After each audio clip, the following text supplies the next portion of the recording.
Baik Kak Arkam, terima kasih Jazakallahu khairan atas kesempatan ini diberikan teman-teman di Yayasan Pena Ilmu dan generasi penerus intensif Baitu Salam yang luar biasa yang sudah memberi kesempatan saya untuk berbagi cerita.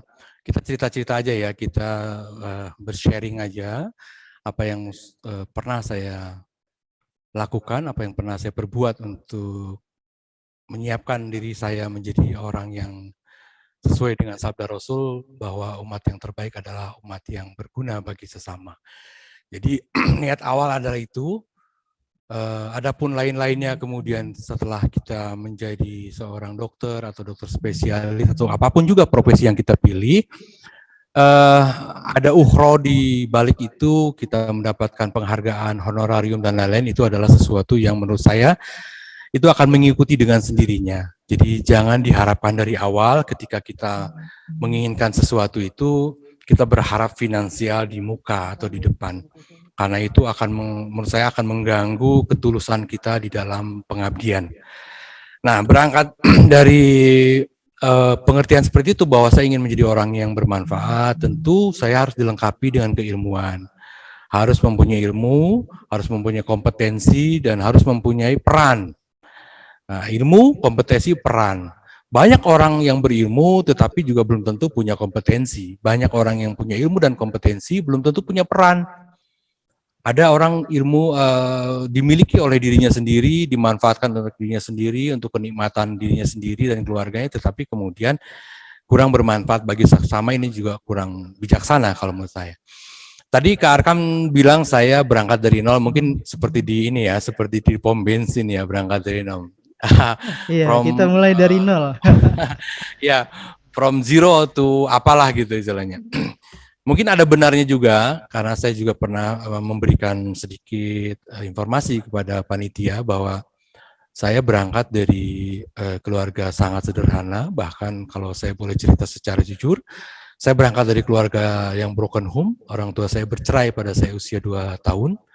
Nah, kemudian saya dititipkan oleh mama di nenek saya di kampung di sana, di Palimanan, Cirebon, di mana pada saat saya kecil itu belum ada listrik, kemudian nenek saya juga buta huruf, saya juga seorang janda, kemudian mama berkeluarga lagi, punya keluarga lagi, kami tinggal di kampung di sana. Ya, kehidupan kampung pada saat itu di tahun 70-an sangat memprihatinkan, bahkan saya sekolah saja mulai pakai sepatu itu kelas 3 SD, kemudian masuk sekolah itu juga jalan kaki, cukup jauh sekolahnya.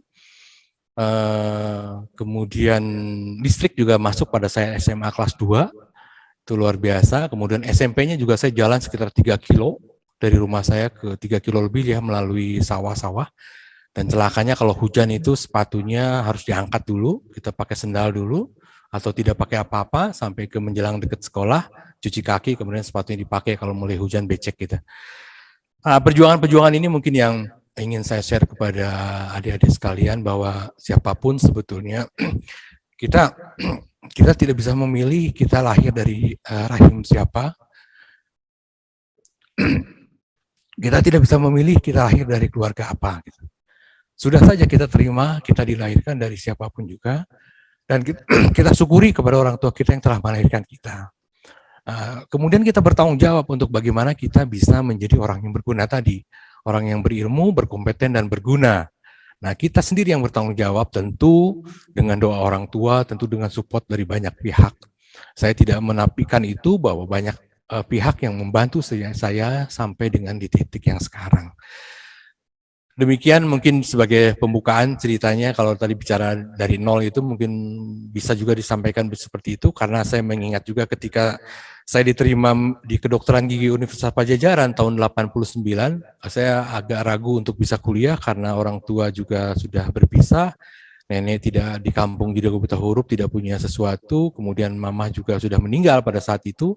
Mama saya meninggal pada bulan Februari 1989, saya mulai perkuliahan itu bulan Juli 1989. Jadi ada kekosongan pada saat itu, kita sempat galau mau jadi apa dan bagaimana. Sempat juga masuk dalam pergaulan orang kampung lah, mohon maaf ini saya ceritakan tidak mengecilkan teman-teman di kampung, tetapi memang pergaulannya seperti itu. tidurnya malam bahkan sampai subuh gitu, nongkrong dan lain-lain, kemudian pagi bangun juga siang, jangankan pikir sholat waktu itu ya, baru mengaji itu setelah di Bandung. Tapi kemudian di dalam pikiran saya ketika nongkrong, ketika ya kenakalan remaja kampung itu, saya berpikir saya sejak SD itu juara kelas terus gitu. SMP juga sama. Nah, ketika SMA itu sudah mulai banyak bermain sehingga banyak dikalahkan secara akademis oleh teman-teman. Sebetulnya di dalam kekalahan akademis oleh teman-teman itu saya masih selalu berpikir sebenarnya pinter gua sih sebetulnya. Cuman kalau gua nggak mau belajar aja gitu, gua nggak mau kotu buku aja, gua maunya begaul, main bola, main volley dan lain-lain. Saya lebih suka outdoor daripada pegang buku terus-menerus. Nah, saya berpikir saya punya potensi kok, saya punya kecerdasan kok, ngapain saya bisa tenggelam di kampung seperti ini gitu. Saya harus bangkit. Nah, mulai dari situ, kemudian tahun kedua, setelah lulus saya tahun 88, kemudian 89 bulan, kemudian saya ngikuti, dulu namanya sih Penmaru, kalau sekarang namanya SBMPTN ya. Alhamdulillah bisa diterima di Fakultas Kedokteran Gigi Universitas Padjadjaran. Dan waktu itu juga diterima ada syukur, tapi kemudian mikir ini gimana bisa kuliahnya gitu. Nah, ternyata betul kata orang, di mana ada kemauan di situ ada jalan. Jadi terus dicari caranya seperti apa supaya saya bisa berangkat ke Bandung, bisa daftar ulang, kemudian bisa membayar SPP dan lain-lain. Kemudian ya Allah paring rezeki ada walaupun tidak banyak. Saya masih ingat berangkat ke Bandung bawa uang 60.000 dan numpang kepada saudara yang waktu itu sudah kuliah di tahun pertama, kos-kosannya kebetulan kosong. Ketika mahasiswa baru masuk kan mereka sedang liburan. Jadi kamarnya bisa saya gunakan, alhamdulillah gratis. Itu pertolongan dari Allah. Padahal waktu itu belum ngaji. Kemudian sampai selesai, dulu ada P4 namanya, ospek dan penataran P4 100 jam. Kemudian mulai masuk kuliah.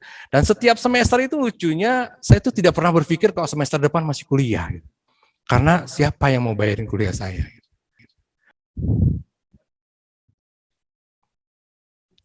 Oke. Ya, alhamdulillah jazakallahu. Nah, ya, mungkin demikian ya perjalanannya Dokter Diki.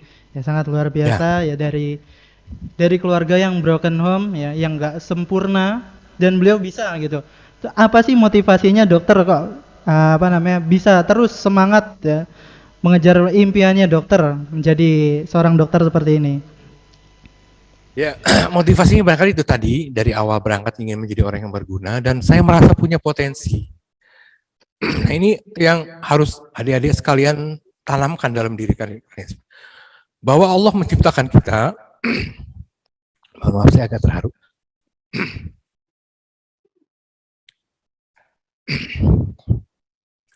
Bahwa Allah menciptakan kita tuh pasti kita ada keunggulan. Pasti kita ada keistimewaan. Kita lemah di satu sisi, kita kuat di sisi yang lain.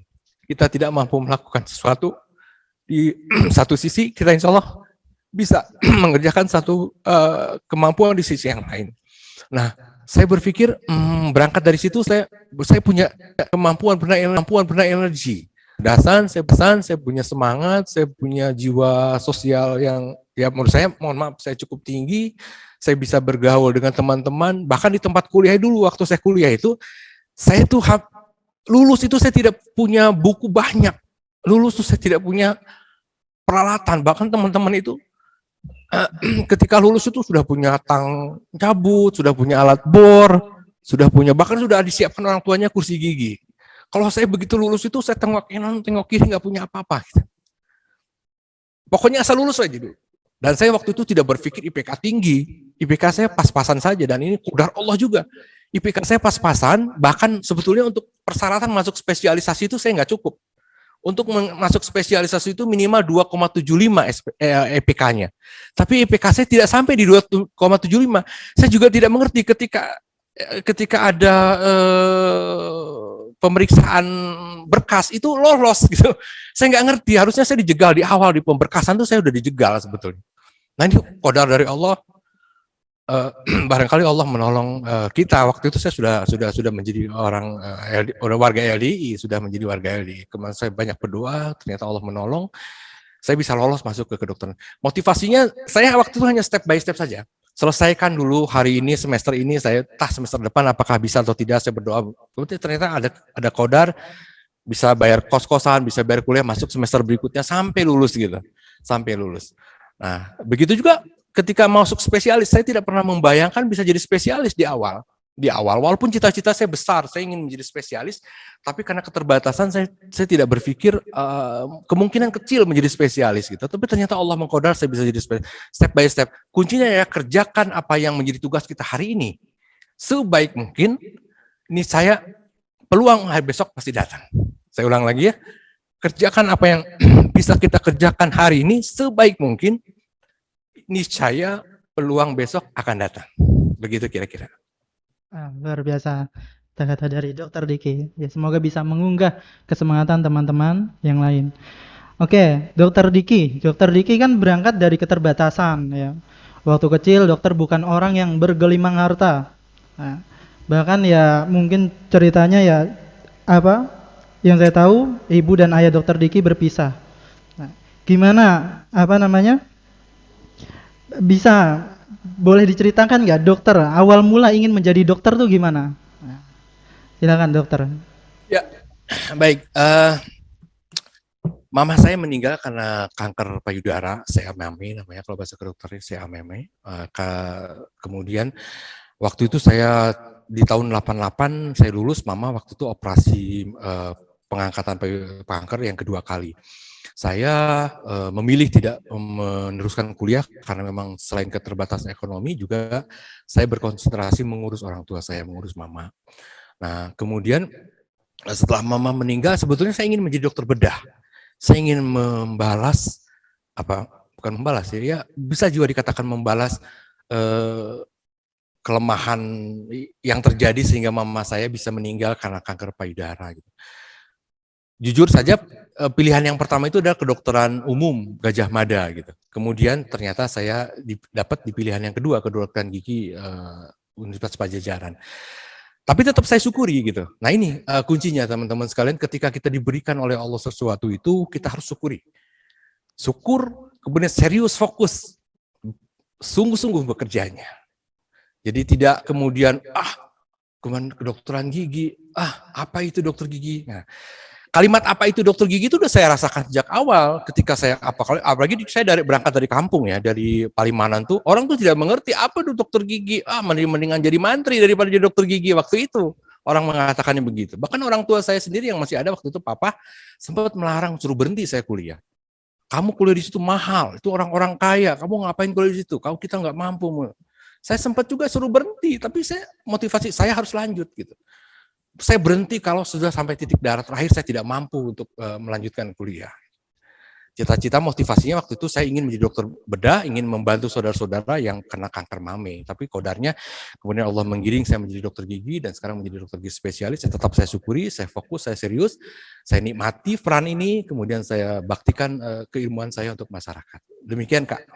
Oke, alhamdulillah jazakallahu. Jadi dokter Diki ya punya motivasi ya sebagai menjadi dokter. Dokter dari tadi kita ngomongin dokter gigi ortodonti. Nah, ini bisa dijelaskan ortodonti itu sebenarnya apa sih? Ya mungkin teman-teman juga sebagian belum tahu nih. Ya. Baik, Kak Arkam. Dokter sebagaimana kedokteran umum, kedokteran itu ada 3 ya di Indonesia ini, kedokteran umum, kedokteran gigi, kedokteran hewan. Nah, fakultas FKU, FKG, dan FKH. Nah, saya ambil FKG. Nah, setelah lulus dokter gigi itu ada spesialisasi lagi, Kak, teman-teman sekalian. Kedokteran gigi itu spesialisasinya banyak. Ada bedah mulut yang paling dikenal. Kemudian itu bekerja kalau ada patah rahang, gigi terpendam, sumbing langit-langit, sumbing bibir, dan lain-lain. Kanker rahang juga itu pekerjaannya. Kemudian konservasi, SPKG itu bagian yang estetika menambal gigi yang rusak dan lain-lain. Kemudian ada ortodonti. Ortodonti kita masuk aja ya pada ortodonti ya. Ortodonti adalah spesialisasi di bidang kedokteran gigi yang mengkhususkan pada pekerjaan merapihkan susunan gigi menjadi normal. Jadi jangan salah ya, bukan merubah kodrat dari Allah, merubah fungsi gigi, bukan. Justru kita mengembalikan posisi gigi yang tidak normal, yang tidak mempunyai fungsi yang normal, kepada pada posisi yang normal, kemudian berfungsi normal. Karena fungsi gigi itu kan ada beberapa ya, nanti kita bahas juga, tapi nggak apa-apa sekarang. Ada fungsi pengunyahan, itu nomor pertama, gigi itu harus mengunyah. Nah, kalau mengunyah itu kan harus beradu gigi atas bawah, harus mengunyah untuk menyobek makanan. Bayangkan kalau ada gigi taring yang di atas, tidak nyambung dengan gigi taring yang di bawah, bagaimana kita akan menyobek daging? Artinya itu kan fungsinya berubah. Nah, oleh ortodontis, gigi taring di atas yang gingsul itu diturunkan ke bawah, sehingga dia itu bisa berkontak dengan gigi bawahnya, sehingga bisa memberikan efek fungsi pengunyahan. Kemudian fungsi vokal. Orang yang punya gigi lengkap, itu vokalnya akan bagus. Akan jelas. Dibandingkan dengan orang yang vokalnya ompong. Giginya ompong, vokalnya itu nggak jelas. Gitu. Pernah tahu Fatile ya? Fatile yang di sidul anak sekolahan itu, jelas nggak ngomongnya? Nggak jelas tidak ngomongnya seperti apa. Atau orang yang cameh, mohon maaf, cameh itu rahangnya ke depan. Ini orang-orang cameh ini, coba bayangkan kalau kita cameh, apa kabar? Nah, ngomongnya seperti itu ya.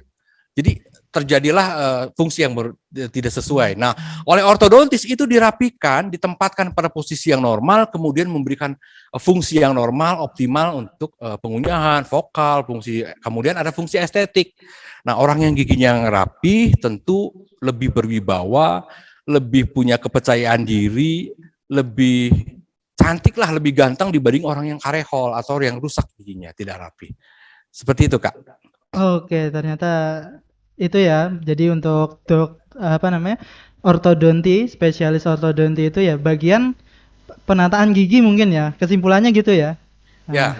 Ya, jadi menyusun gigi pada posisi yang benar atau normal, kemudian memberikan efek fungsi yang menjadi optimal gitu. Oke, ya seperti itu. Nah, ini berarti termasuk banyak orang nih menganggap gingsul. Nah, gingsul ini biasanya orang menganggap suatu ciri atau tanda bahwa dia itu manis gitu. Apa itu benar, Dok? Itu ada sampai disayang-sayang gitu, nggak diapa-apain gitu. Hoax. Gitu. Itu nanti mungkin akan ini ya.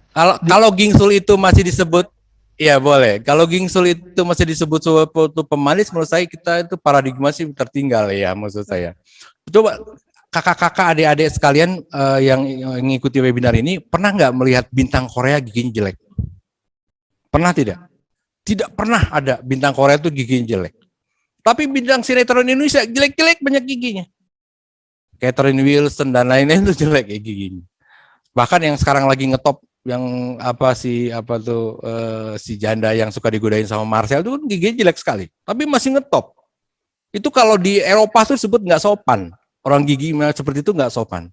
Nah, ini kita paradigma harus berubah. Gigi itu tidak hanya bicara rapi, tetapi kesopanan juga. Bayangkan kalau kita ngobrol dengan orang, kemudian giginya, mohon maaf ya, misalnya berantakan, kotor, itu rasanya kita risih. Kita lebih senang ketika bertemu dengan orang giginya yang rapi, bersih, ya, kira-kira begitu. Oke, nah sebelum kita menginjak ke materi yang akan diberikan oleh Dr. Diki, ya mungkin sedikit ada mitos atau fakta. Nah, mitos atau fakta yang beredar di kalangan masyarakat. Ya, banyak pernyataan-pernyataan yang beredar di kalangan masyarakat. Apakah itu adalah fakta atau mitos? Nah, coba kita kita sampaikan dulu ya, mungkin. Untuk pernyataan yang pertama. Nah, ini untuk yang di studio utama sudah disiapkan papan fakta atau mitos, silakan dijawab. Nanti dokter yang mengoreksi. Oke?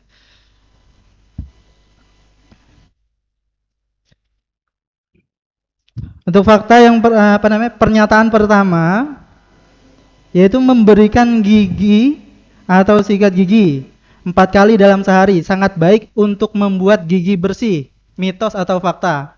Ya, yang di studio utama atau yang di Zoom, ya, di Zoom Meet bisa menjawab ya. Fakta atau mitos? Nah, pernyataan berikut. Jadi sikat gigi 4 kali dalam sehari sangat baik untuk membuat gigi bersih. Oh, rata-rata di sini menjawab mitos. Nah, nanti mungkin jawabannya menyusul ya, dokter. Nah, oke, itu pernyataan yang pertama. Yang kedua, Gusi berdarah setiap kali sikat gigi adalah hal yang wajar dan tidak perlu dikhawatirkan. Fakta atau mitos? Nah, di studio utama rata-rata menjawab mitos. Nah, untuk yang Bilang ketiga, ini gambarnya. gimana, dokter? Ini. Nah, untuk pernyataan yang ketiga, saat menjalankan ibadah puasa, gigi akan lebih rentan mengalami gangguan, lebih mudah merasakan sakit gigi. Fakta atau mitos?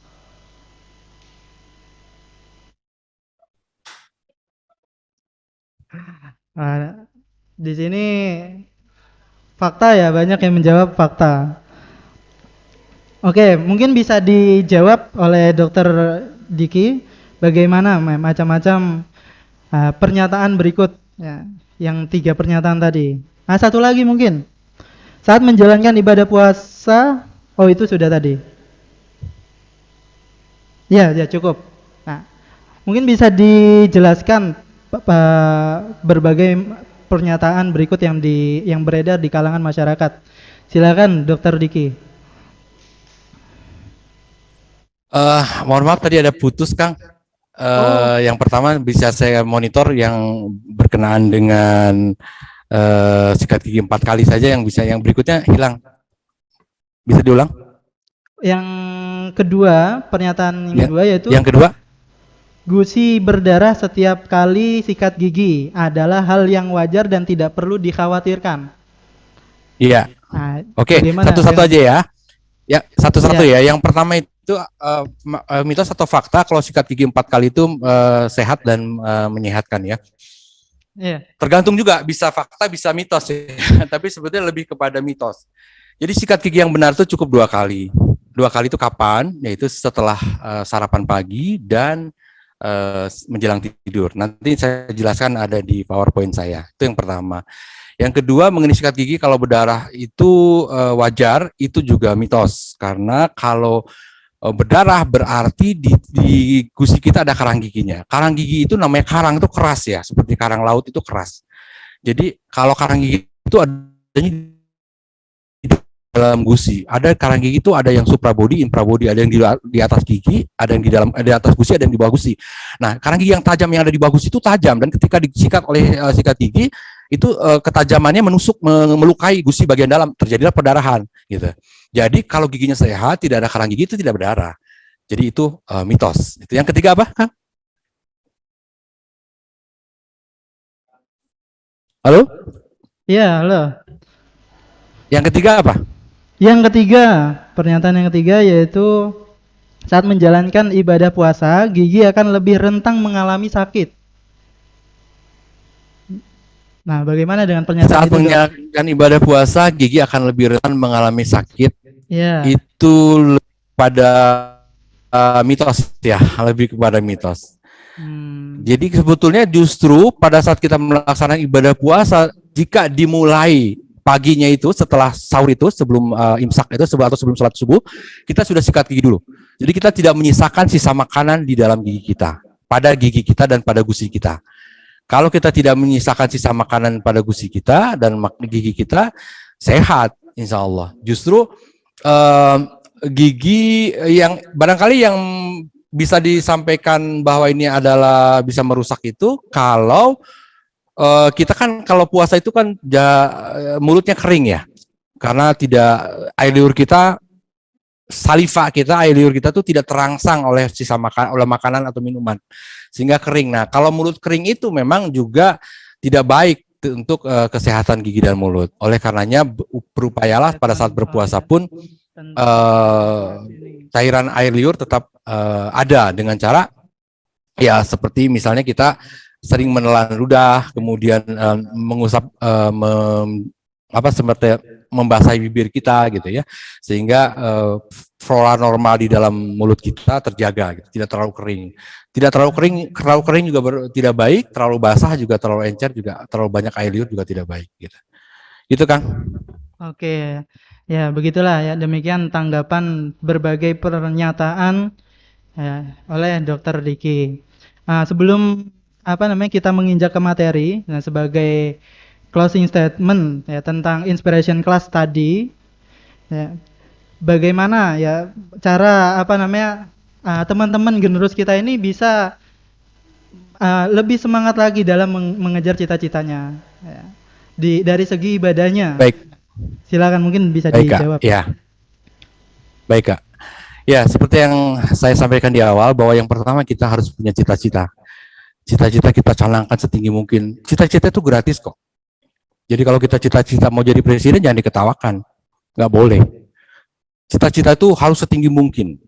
Nah, namun kemudian cita-cita itu jangan berhenti di cita-cita, harus ada strategi pencapaian cita-cita tersebut.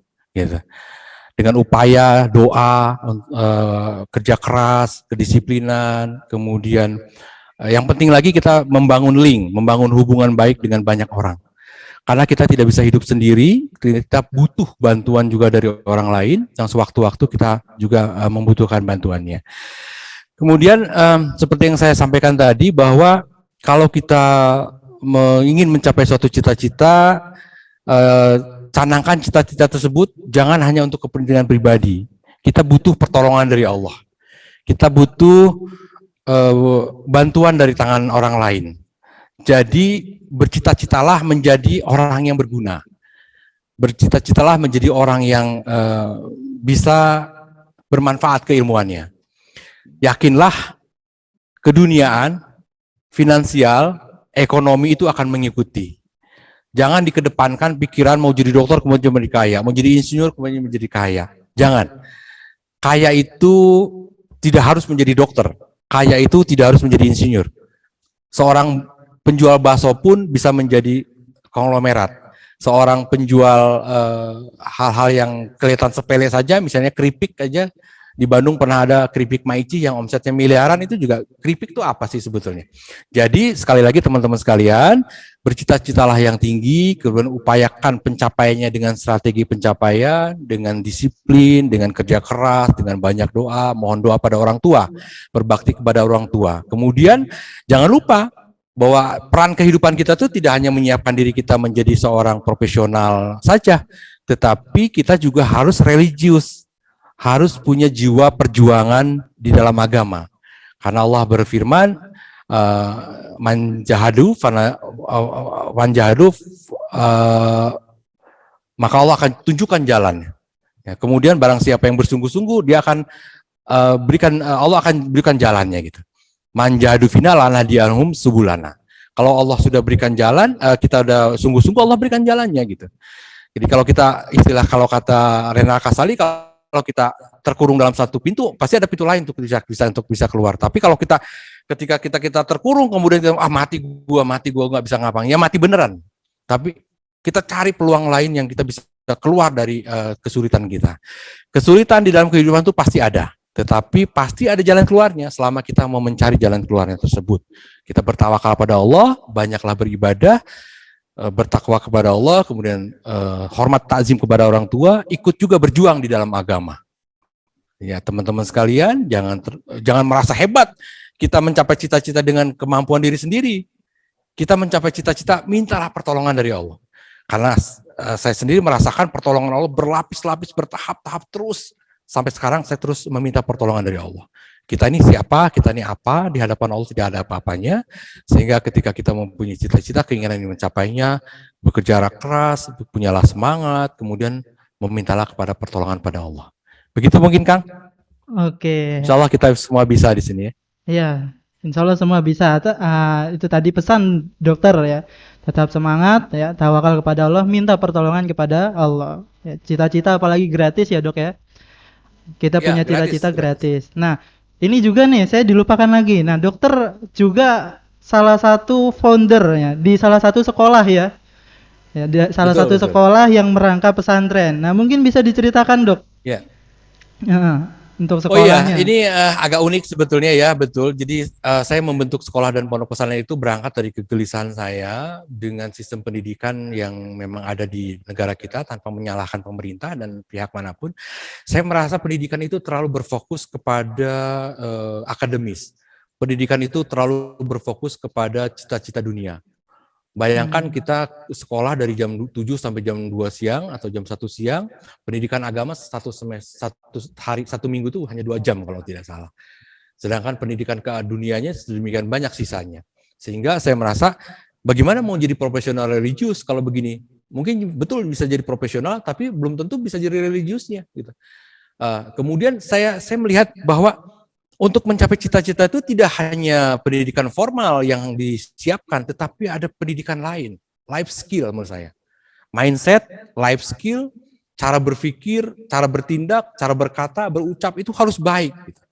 Nah ini tidak kita temukan di sekolah-sekolah umum. Di sekolah-sekolah umum. Adanya di sekolah boarding yang kita miliki di lingkungan keluarga besar LDI. Dari kegelisahan itu saya menguatkan niat, menguatkan kemauan untuk kemudian membentuk sekolah yang punya 3 keunggulan sekolah formal, kemudian kepondokan, dan sekolah karakternya. Jadi karakter ini tidak bisa dibentuk serta-merta begitu saja.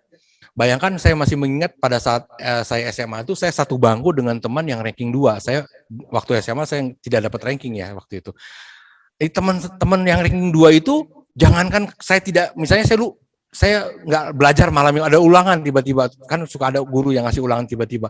Itu jangankan dia ngasih tahu sama saya, membimbing sama saya, dia tidak mau. Justru rankingnya tidak ingin disalip. Justru di situ muncullah individualismenya. Istilah tidak ada istilah success for all. Kita ini harus success for all. Kita harus bergandeng membawa teman-teman lain, saudara-saudara kita untuk sama-sama sukses. Padahal teman yang di sebelah saya itu sekarang di ITB, saya di kedokteran gigi. Apa hubungannya? Kalau kita sukses bersama-sama kan toh lebih baik. Nah, itu yang saya tanamkan di sekolah saya yang saya bangun itu. Begitu Kang, motivasinya saya ingin membuat sekolah yang memberikan inspirasi tidak hanya mencapai cita-cita dunia, tetapi cita-cita akhirat juga dan punya karakter baik. Karena kalau saya sebagai manajer, kemudian saya mewawancarai calon pekerja saya akan lebih memilih yang punya attitude daripada IPK tinggi. Kira-kira begitu Kang. Iya Dok. Oh iya, sekolahnya namanya apa ya Dok ya? Nah, santrinya berapa ya?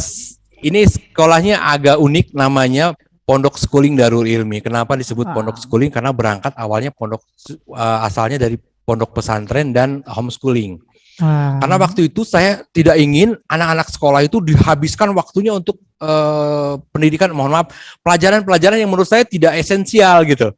Saya pikir udahlah homeschooling saja, mengambil mata pelajaran-pelajaran khusus saja yang disiapkan untuk UN dan persiapan masuk perguruan tinggi. Pelajaran-pelajaran yang lain kita tematikan saja lah, olahraga, keterampilan, komputer itu kita tematik saja lah gitu. Tidak harus masuk dalam kurikulum. Itu memberatkan menurut saya, karena anak-anak kita itu mondok juga. Jumlah santrinya setiap tahun itu 40 orang, jadi sekarang udah 120. Namun alhamdulillah kita sudah ada CSR-nya, ada boarding dan ada full day. Yang full day ini bolak-balik, yang itu agak cukup banyak juga kita membantu masyarakat sekitar, para warga LDI, anak-anak mubalik itu kita bisa bantu di sana. Begitu Kang kondisinya. Ya, nah ini dokternya cukup unik nih. Ya dokter sebagai berprofesi sebagai dokter gigi dan bisa di situ merangkap sebagai DPW. Nah itu mungkin bisa diceritakan bagaimana itu. Jadi bisa ini juga agak lucu ya. Betul Kang. Jadi ini satu pesan juga untuk anak-anakku sekalian. Jadi ketika kalian nanti mengambil jenis jenjang kuliah apapun juga, pikirkan Anda jangan berfokus hanya pada jenjang pendidikan ataupun materi pendidikan kejuruan yang anak-anakku sekalian, adik-adikku sekalian ambil. Berpikirlah kalau kita kuliah itu menyiapkan diri menjadi intelektual. Sekali lagi ya kalimatnya. Ketika kita kuliah, siapkan diri kita menjadi intelektual yang siap berkiprah dimanapun juga. Lengkapi diri kita dulu dengan kemampuan-kemampuan lain, life skill tadi, termasuk di dalamnya adalah kemampuan organisasi. Nah, barangkali itu yang saya miliki dan saya juga tidak minta menjadi ketua DPW, kemudian DPD se-Provinsi Jawa Barat ada 27 DPD, kabupaten kota, sepakat memilih saya menjadi ketua DPW dan ya sebagai kader LDI yang militan, ketika saya diminta menjadi ketua DPW tentu saya harus siap mengemban amanah ini dengan kemampuan dan apa yang saya miliki gitu. Jadi sekali lagi Ketika kita mengambil jurusan apapun juga, jangan mengkotakkan diri kita sendiri pada jurusan itu. Jangan memojokkan diri kita, menyempitkan diri kita tuh pada kita teknik penerbangan, hanya penerbangan saja yang diurusin. Jangan. Kita harus membuka wawasan lebih luas, menambah intelektual kita, menambah wawasan kita, bergaul dengan siapapun juga, sehingga wawasan kita luas, tidak terkotak pada bidang pendidikan kita saja. Jadi elemen kehidupan itu tidak hanya pendidikan, elemen kehidupan itu ada pendidikan, ada ibadah, ada istirahat, ada bergaul, ada berkeluarga, itu harus semua berjalan. Jadi kalau ada yang suka Vespa, jangan jaketnya Vespa, topinya Vespa, mau tidur ngelap Vespa, bangun tidur ngelap Vespa, habis waktu untuk konstruksi Vespa. Bodoh itu. Perluas kehidupan kita dengan elemen-elemen yang lain, sehingga kita bisa menjadi pribadi yang siap terjun di mana saja. Ketika kita diminta sebagai ketua DPW, ketika kita diminta untuk menjadi ketua organisasi, kita siap. Kita sudah memiliki bekalnya. Gitu kira-kira, Kak. Oke, nah alhamdulillah jazakallahu Dr. Diki. Nah, mungkin untuk sesi inspiration class cukup berakhir sampai di sini. Ya, mungkin semoga bisa menambah semangat pada teman-teman ya. Harus diingat teman-teman ya, Dr. Diki di sini ya bisa seperti ini. Apalagi teman-teman juga ya harus bisa. Jadi kuncinya ya harus lebih bisa, Allah. Harus lebih bisa. Iya, harus lebih bisa ya, Dok. Lebih bisa karena dilahirkan dan dibesarkan misalnya dengan keluarga yang lengkap, dengan status ekonomi yang baik. Harus lebih bisa dari saya.